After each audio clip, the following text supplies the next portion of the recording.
Tahukah kamu jus apa yang lebih awet jika didiamkan? Apakah jus yang berasal dari suatu kemasan atau jus yang kita buat sendiri secara alami? Nah, jawabannya adalah jus yang berasal dari suatu kemasan karena mengandung senyawa yang dapat menstabilkan nilai pH sehingga kesegaran pada buahnya tetap terjaga. Untuk larutan yang dapat menstabilkan nilai pH disebut dengan larutan penyangga atau buffer. Halo teman-teman, nama saya Rizky yang akan menemani kalian dalam video pembelajaran kali ini. Untuk pembelajaran kali ini, kita akan membahas tentang larutan penyangga. Nah, untuk peta konsepnya, yang pertama kita akan menentukan larutan penyangga yang dibuat secara langsung. Yang kedua, kita akan menentukan larutan penyangga yang dibuat secara tidak langsung. Dan yang ketiga, kita akan menghitung nilai pH dari asam atau nilai pH dari larutan penyangga asam. Dan yang terakhir, yang keempat, yaitu kita akan menentukan nilai pH dari larutan penyangga basa. Oke, kita mulai dari yang pertama, yaitu menentukan larutan penyangga dari yang dibuat secara langsung. Nah, untuk larutan penyangga yang dibuat secara langsung itu dibedakan dari dua jenis. Yang pertama dari larutan penyangga asam dan yang kedua dari larutan penyangga basa. Untuk yang larutan penyangga asam merupakan campuran antara asam lemah dan basa konjugasi atau garam yang dapat menstabilkan atau mempertahankan nilai pH. Nah, contohnya yaitu CH3COOH yang merupakan asam lemah. Kemudian terkonjugasi menjadi CH3COO-.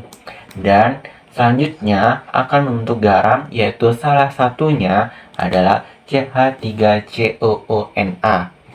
Nah, untuk menentukan terkonjugasinya, ingat, konjugasi merupakan hilangnya satu atom H atau selisih satu atom H. Nah, di sini CH3COOH hanya masih utuh, lalu terkonjugasi menjadi CH3COO- hanya hilang, maka kadar tersebut adalah terkonjugasi. Selanjutnya yaitu untuk larutan penyangga basa. Dimulai dari definisinya, yaitu campuran antara larutan penyangga basa definisinya adalah campuran antara basa lemah dan asam konjugasi atau garam yang dapat mempertahankan atau menstabilkan nilai pH. Nah, di sini contohnya ada NH4OH yang merupakan basa lemah. Kemudian menjadi terkonjugasi menjadi NH4+. Dan salah satu garamnya yaitu NH4Cl. Bisa diingat kembali bahwa terkonjugasi adalah selisih atau hilangnya satu atom H. Oke, kita akan latihan soal untuk larutan penyangga. Nah, di sini terdiri dari 3 larutan, ada larutan A, B, dan C yang memiliki pH awalnya masing-masing, yaitu larutan A pH awalnya adalah 3, pH larutan B yaitu sebesar 5, dan pH awal dari larutan C yaitu 8. Lalu dicampurkan beberapa komponen, yaitu ada sedikit air, sedikit basa, dan sedikit asam. Nah, kita disuruh untuk menentukan larutan manakah yang merupakan larutan penyangga dari ketiga larutan ini. Diingat kembali bahwa larutan penyangga yaitu larutan yang dapat mempertahankan atau menstabilkan nilai pH. Nah, kita identifikasi dari satu persatu larutan. Kita mulai dari larutan yang pertama, yaitu larutan A memiliki pH awal sebesar 3. dan jika ditambahkan sedikit air, pH-nya menjadi 4,3. Kemudian ditambahkan sedikit basa, yaitu berubah menjadi 5,2. Lalu ditambahkan sedikit asam, menjadi pH-nya sebesar 1,6. Artinya, pH dari larutan A ini berubah secara drastis, yang awalnya dari 3 menjadi 4, menjadi 5, dan menjadi 1. Maka larutan A ini tidak bisa kita definisikan sebagai larutan penyangga. Kemudian yang kedua yaitu larutan B, pH awalnya sebesar 5 dan kemudian ditambahkan sedikit asam menjadi 5,85. Kemudian ditambahkan sedikit basa, pH-nya menjadi 6. Kemudian ditambahkan sedikit asam, pH-nya turun menjadi 3,7. Artinya larutan B ini juga bukan merupakan larutan penyangga karena pH-nya berubah secara drastis atau tidak beraturan. Kemudian larutan yang ketiga, larutan C, pH awalnya sebesar 8. Jika ditambahkan sedikit air, pH-nya akan berubah menjadi 8,57. Jika ditambahkan sedikit basa menjadi 8,5. Kemudian ditambahkan sedikit asam menjadi 7,95. Nah, ini nilai-nilainya itu tidak berubah secara drastis, artinya berubahnya secara berurutan atau tidak beda jauh dari pH awalnya. Ini 8,5 menjadi 8. Nah, 8,5 juga 8. Kemudian 7 itu kan mendekati nilai 8. Maka dapat kita simpulkan bahwa larutan C merupakan larutan penyangga, yaitu larutan yang dapat menstabilkan nilai pH. Nah, sebelumnya kita sudah membahas tentang larutan penyangga yang dibuat secara langsung. Nah, untuk kali ini kita akan membahas larutan penyangga yang dibuat secara tidak langsung. Nah, di sini terdapat dua jenis larutan.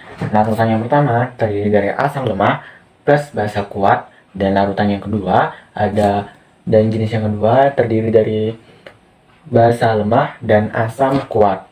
Nah, untuk larutan yang asam lemah plus basa kuat, syarat menjadi larutan penyangga adalah mol H+ harus lebih banyak daripada mol OH-nya. Sedangkan untuk dari larutan basa lemah plus asam kuat, syaratnya untuk menjadi larutan penyangga adalah mol OH- basa harus lebih banyak dari mol H+-nya. Nah, untuk menghitung mol H+ dan mol OH- gunakan rumus seperti ini. Mol H+ sama dengan volume dikalikan dengan molaritas dan dikalikan dengan valensi asamnya. Untuk mol OH- gunakan rumus volume dikalikan dengan molaritas dikalikan dengan valensi basanya. Oke, kita latihan soal terlebih dahulu. Sebanyak 100 ml CH3COOH dan konsentrasinya yaitu Oke, kita latihan soal terlebih dahulu. Sebanyak 100 ml CH3COOH dengan molaritas sebesar 0,1 molar dan sebanyak 10 ml NaOH dengan molaritas sebanyak 0,01 molar. Nah, yang ditanya, apakah larutan ini merupakan larutan penyangga? Nah, untuk menjawabnya, kita identifikasi dari senyawanya. CH3COOH merupakan asam lemah.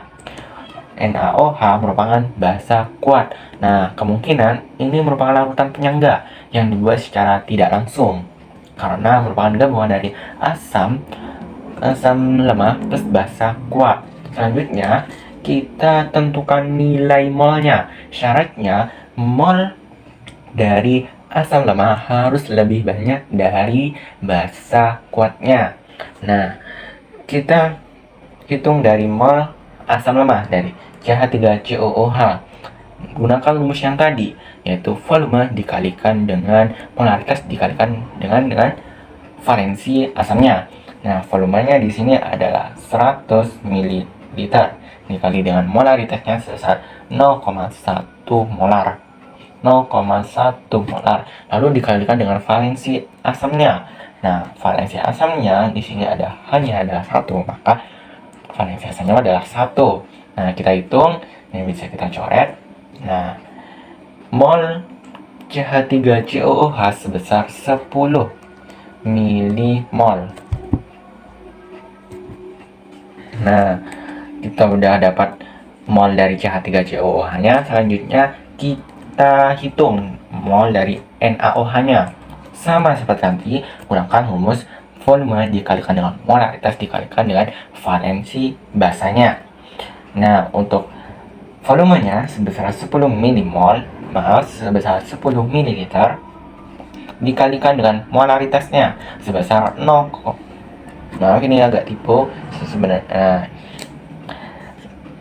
Di volumenya adalah 100 mililiter. Nah, dikalikan dengan molaritasnya sebesar 0,01 molar.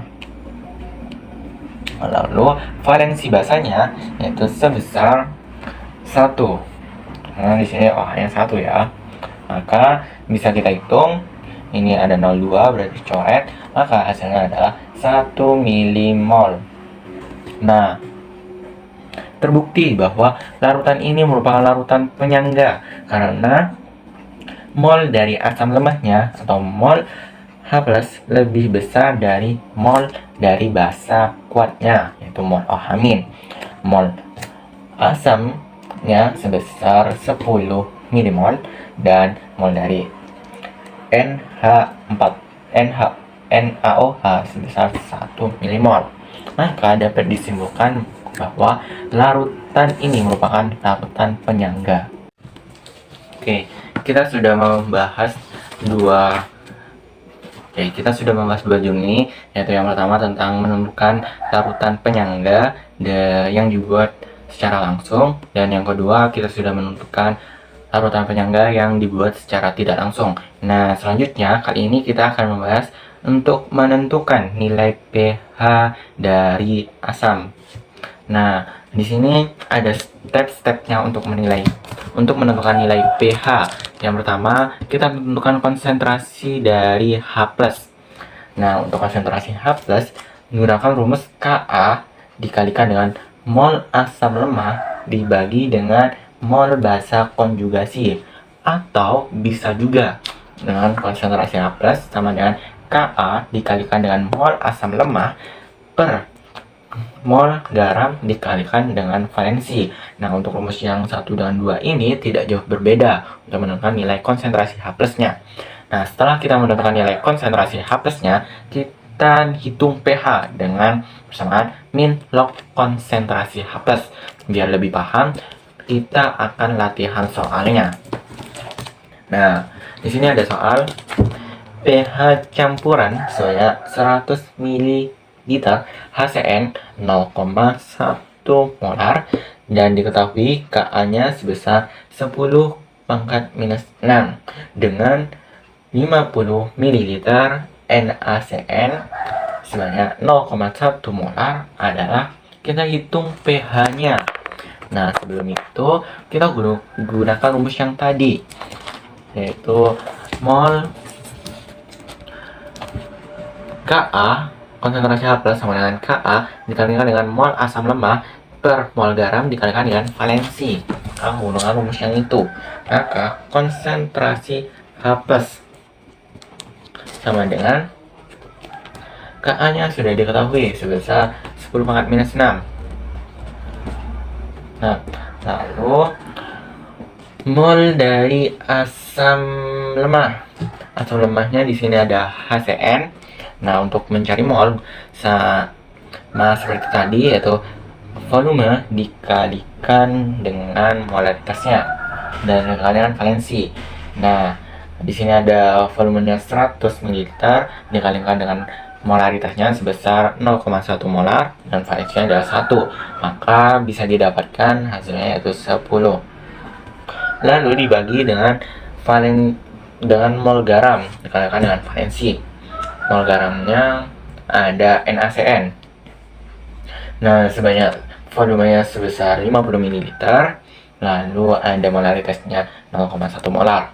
Tinggal dikalikan 50 dikali 0,1 hasilnya 5, lalu valensinya ada 1. Nah, lalu kita hitung 10⁻⁶ 10 dikalikan dengan 5, hasilnya adalah 2. Atau bisa kita tulis 2 kali 10 pangkat minus 6. Nah, kita sudah dapat konsentrasi H plusnya. Selanjutnya yang terakhir menentukan pH-nya. pH gunakan persamaan tadi, yaitu min log konsentrasi dari H plus. Nah, pH-nya sama dengan min log konsentrasi plusnya berapa? Ini konsentrasi plusnya dibandingkan dengan 2 kali 10 pangkat minus 6. Nah, saya pindah ke sini, maka hasilnya adalah 6. Kita tulis di depan, pangkatnya kita tulis di depan. Lalu sisanya kita tinggal kopas ini. Nah, di sini ada 6 min log 2. Ini merupakan hasilnya. Nah, seperti ini cara mengerjakannya. Kalau tadi kita sudah menghitung pH campuran dari asam dan garamnya, lalu bagaimana cara kita menghitung pH campuran dari asam plus basanya? Nah, di sini garamnya masih belum diketahui. Untuk langkah-langkah menghitung pH campurannya, langkah yang pertama yaitu hitung mol asam lemah dan basa kuatnya. Lalu setelah kita menghitung mol asam lemah dan basa kuat, kita buat persamaan reaksi yang setara, harus setara. Nah, yang ketiga, masukkan mol mula-mula, reaksi, dan sisa. Dan yang terakhir, masukkan ke rumus penyangga asamnya, rumus yang tadi itu ya. Oke, untuk soalnya seperti ini. Diketahui pH campuran sebanyak 100 ml CH3COOH sebanyak 0,1 molar. Diketahui Ka-nya yaitu 10 pangkat min 5 dengan dicampurkan 50 ml NaOH sebanyak 0,1 molar adalah, nanti kita disuruh untuk mencari nilai pH-nya. Nah, untuk langkah-langkahnya sama seperti tadi, yaitu kita tentukan molnya terlebih dahulu. Dari mol asam lemah CH3COOH, gunakan rumus volume dikalikan dengan molaritas dan dikalikan dengan valensinya. Nah, untuk volume CH3COOH yaitu sebanyak 100 ml dikalikan dengan molaritasnya sebanyak 0,1 dan valensi asamnya sebanyak 1. Maka kita dapat nilainya 10 milimol. Nah, untuk mol NaOH sama seperti tadi, volumenya di sini ada 50 milimol, 50 ml dikalikan dengan konsentrasi molaritasnya yaitu 0,1 mol molaritas dan dikalikan dengan valensi basanya. Valensi basanya adalah 1. Maka didapatkan hasilnya yaitu 5 milimol. Nah, selanjutnya step kedua setelah kita menentukan mol masing-masing komponennya, kita tentukan persamaan reaksinya yang setara. Nah, di sini ada CH3COOH direaksikan dengan NaOH, maka hasilnya seperti apa? Nah, kalau ada asam, reaksi asam dan basa nanti akan menyisakan H+, atau nanti akan menghasilkan garam plus airnya. Nah, untuk garamnya di sini menjadi CH3COONA dan misalkan airnya yaitu H2O. Setelah kita menentukan persamaan reaksinya, kita beralih ke masukkan molnya ke dalam mula-mula reaksi dan sisa. Nah, untuk mol CH3COOH pada mula-mulanya yang tadi adalah 10 mmol. 10 mmol. Nah, untuk mol NaOH mula-mulanya tadi adalah 5. Di sini masih belum terjadi ya. Nah, selanjutnya kita tentukan reaksi pembatas. Reaksi pembatas itu adalah mol, gampangnya cari mol yang paling kecil. Di sini kan 5, berarti 5 mol dari NaOH, berarti reaksi pembatasnya ada 5. Kita tulis 5. Nah, setelah itu gunakan perbandingan koefisien untuk menentukan mol pada CH3COH dan CH3COONA, ini tipe COONA, dan mol dari H2O. Karena di sini koefisiennya 1, maka mol pada reaksinya adalah -5. Gunakan perbandingan. Kalau di sini juga sama, jadinya 5 dan 5. Nah, sisa itu untuk di reaktan mula-mula dikurangi dengan reaksinya, mol reaksi. Di sini mol mula-mulanya adalah 10 dikurangi dengan mol reaksi. 10 kurang 5 adalah 5. Nah, untuk NaOH habis ya. Nah, untuk di sini tinggal kita turunin aja. Seperti ini. Nah, kita sudah mendapatkan mol dari asam lemahnya dan mol dari garamnya. Selanjutnya, kita hitung konsentrasi H+-nya. Konsentrasi H+ adalah menggunakan rumus yang tadi, Ka dikalikan mol asam per mol garam dikalikan valensi. Nah, Ka-nya tadi diketahui 10 pangkat min 5. Untuk mol asamnya ini ya. Nah, 5. Mol garamnya ini yang tadi kita hitung dapatnya 5 dan valensinya yaitu 1. Maka hasilnya adalah 5 dibagi dengan 5, 1. 1 dikalikan dengan 10 pangkat min 5, karena 10 pangkat min 5. Setelah kita hitung konsentrasi H+-nya, kita masukkan ke rumus pH-nya. pH sama dengan min log konsentrasi H+. Tinggal kita masukkan saja min log konsentrasi H+-nya adalah 10 pangkat min 5. 10 pangkat min 5. Maka hasilnya adalah 5. Nah, untuk yang terakhir, kita akan menghitung pH dari larutan penyangga basah. Nah, untuk langkah-langkahnya, yang pertama, kita hitung konsentrasi dari OH-nya. Nah, untuk menghitung konsentrasi OH- menggunakan rumus KB dikalikan dengan mol basa lemah dibagi mol asam konjugasi, atau gunakan rumus OH- sama dengan KB dikalikan dengan mol basa lemah dibagi dengan mol garam dikalikan valensinya. Nah, setelah kita menghitung konsentrasi OH-nya, selanjutnya kita hitung nilai pOH-nya. Nah, untuk nilai pOH tetap menggunakan rumus min log konsentrasi OH-. Lalu setelah kita menghitung pOH, langkah yang terakhir yaitu menghitung pH dengan menggunakan rumus 14 dikurangi pOH-nya. Nah, biar makin paham, kita langsung ke latihan soalnya. Diketahui sebanyak 100 ml NaOH dengan molaritas sebanyak 0,1 molar. Dan diketahui nilai Kb-nya yaitu 10 pangkat minus 5.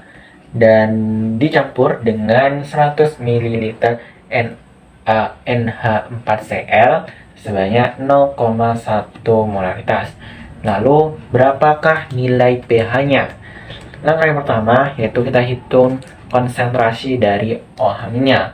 Kb dikalikan dengan mol basa lemah per mol garam dikalikan valensinya. Kb-nya di sini adalah 10 pangkat min 5 dikalikan dengan mol basa lemah. Mol basa lemah bisa kita cari dengan volume dikalikan dengan molaritasnya dan dikalikan dengan valensi. Nah, di sini mol basa lemah di sini kan NH4OH merupakan basa lemah. Nah, di sini volumenya ada 100 ml dan ada molaritasnya ada 0,1 molar dan valensinya adalah 1. 100 dikalikan dengan 0,1 dikalikan dengan 1. Hasilnya adalah 10. Nah, untuk mol garamnya dan dikalikan dengan valensi, mol garam sama menggunakan rumus volume dikalikan dengan molaritasnya dan dikalikan dengan valensi. Nah, untuk mol garam ada 100 ml dikalikan dengan 0,1 molar dan valensinya adalah 1. Maka didapatkan nilainya adalah 10. 10 bagi 10 hasilnya 1. Nah, 1 dikalikan 10 pangkat 5 hasilnya adalah 10 pangkat min 5. Nah, setelah kita menghitung nilai OH-nya, langkah yang kedua kita hitung pOH-nya. pOH gunakan rumus min log konsentrasi OH-. Maka min log konsentrasi OH-nya adalah 10 pangkat min 5. 10 pangkat min 5. Maka didapatkan nilai pOH-nya adalah 5. Setelah kita menghitung nilai pOH, langkah yang terakhir kita hitung pH-nya dengan persamaan 14 dikurangi pOH. Nah, 14 dikurangi pOH-nya. pOH-nya adalah 5. Maka 14 dikurangi 5 adalah 9.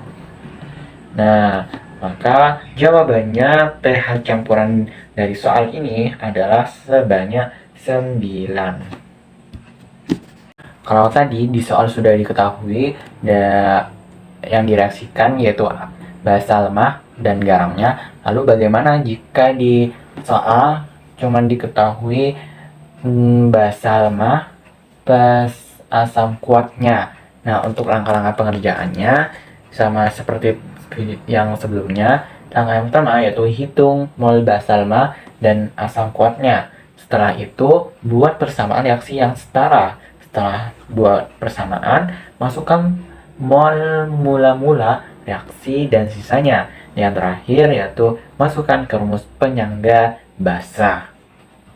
Soalnya seperti ini. Sebanyak 100 ml NH4OH sebanyak 0,1 molar dan diketahui Kb-nya yaitu 10 pangkat min 5 dan dicampur dengan 50 ml HCl sebanyak 0,1 molar, maka hitung pH campurannya. Nah, step pertama kita hitung mol dari NH4OH dan HCl-nya. Mol NH4OH yaitu volumenya 100 dikalikan dengan molaritasnya yaitu 0,1 dan valensinya adalah 1. Maka hasilnya adalah 10 milimol. Nah, untuk mol HCl volumenya adalah 50 dikalikan dengan molaritasnya adalah 0,1 dikalikan dengan valensinya yaitu adalah 1, maka hasilnya adalah 5 milimol untuk mol HCl. Setelah itu kita tuliskan persamaan reaksi yang setara. NH4OH direaksikan dengan HCl. Ini adalah asam plus basa akan menghasilkan garam dan air. Untuk garamnya yaitu NH4Cl dan misalkan airnya yaitu H2O. Nah, apakah ini sudah setara? Ya, ini sudah setara. Selanjutnya kita masukkan ke mol mula-mula reaksi dan sisa. Untuk mol mula-mula NH4OH tadi sebanyak 10 milimol dan mol HCl pada mula-mula yaitu ada 5. Nah, setelah itu kita tentukan reaksi pembatasnya yaitu mol yang paling sedikit adalah molnya HCl. Maka ini kita tulis di sini 5. Lalu setelah itu gunakan perbandingan karena ini UV-nya 1, di sini 1, di sini 1, maka mol pada reaksinya juga akan sama dengan 5. Untuk mencari sisa yaitu mol pada mula-mula dikurangi reaksinya. Di sini ada 10 dikurangi 5 adalah 5. Di sini habis dan di sini tinggal dikopas ke bawah jadi 5 dan 5. Nah, setelah kita mendapatkan mol dari basa lemahnya yaitu sebanyak 5, dan mol garamnya NH4Cl sebanyak 5 juga. Nah, langkah berikutnya kita hitung konsentrasi OH-nya, yaitu dengan rumus Kb dikalikan dengan mol basa lemah dibagi dengan mol garam dikalikan dengan valensinya. Tadi diketahui nilai Kb-nya adalah 10⁴ dikalikan dengan mol basa lemah. Mol basa lemahnya adalah 5. Lalu mol garamnya adalah 5 dikalikan dengan valensinya adalah 1. Maka didapatkan 5 dibagi 5 adalah 1. 1 dibagi 1 adalah 1. Nah, 1 ini dikalikan dengan 10⁻⁵.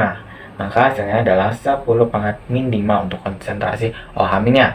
Nah, setelah kita menghitung konsentrasi OH-, kita masukkan ke pOH-nya. pOH-nya sama rumusnya, yaitu min log konsentrasi OH-. Maka didapatkan min log konsentrasi OH-nya adalah 10⁻⁵.